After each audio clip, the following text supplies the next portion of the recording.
Hey everybody, I'm back. Day 4 of the Carnivore Challenge, World Carnivore Month, January 4th, 2023.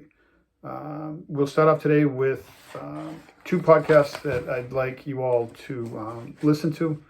If you can, if you have the time, if you have the chance, if you have the interest.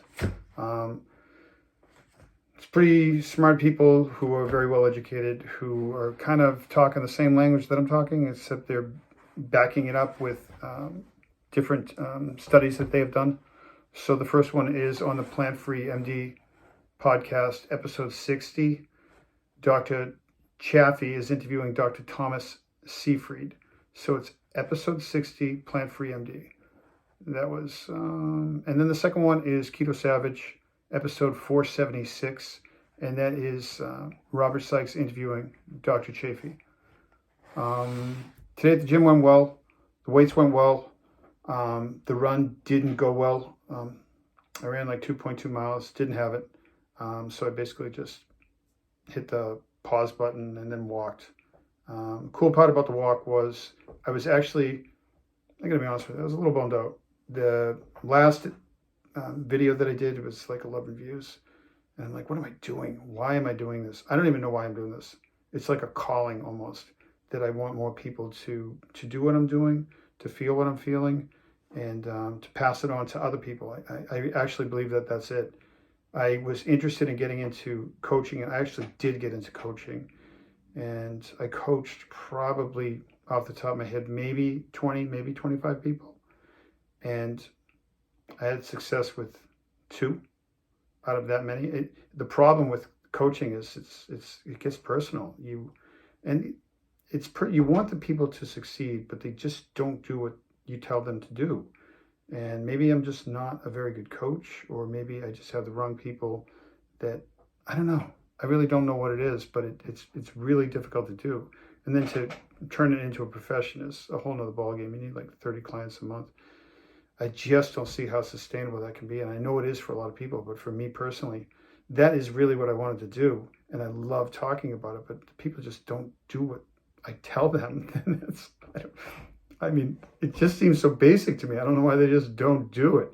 But those 2 podcasts are great. And I think that if I'm not getting through with my science, which is just me, listen to those dudes. They know what they're talking about. And I really don't see how you can actually listen to those 2 podcasts and come away thinking that there's any different diet that we should be eating other than the carnivore diet. I really don't. But maybe I'm just biased because this is what I'm doing. Okay, so my wife is very supportive. Shout out to Laurie. She asked me, she's like, what's the challenge? I'm like, what are you talking about? What's the challenge? She's like, well, it's called the Carnivore Challenge. What are you challenging people? And I just thought it was just understood. I'm challenging you for the month of January to eat just animal meats. That's the challenge. I'm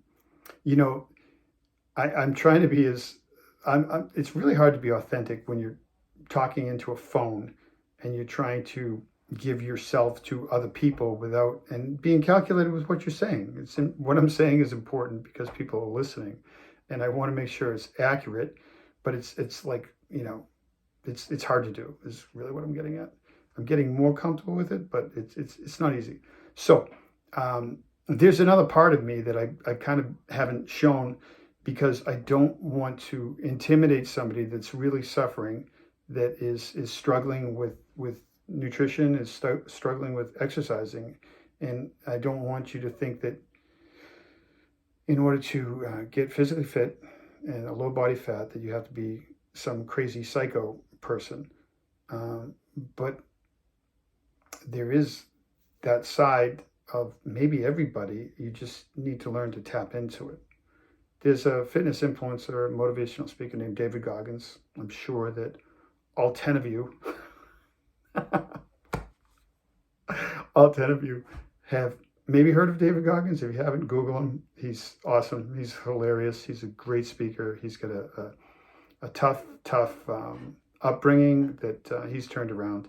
He's a former Navy SEAL, and he's just great.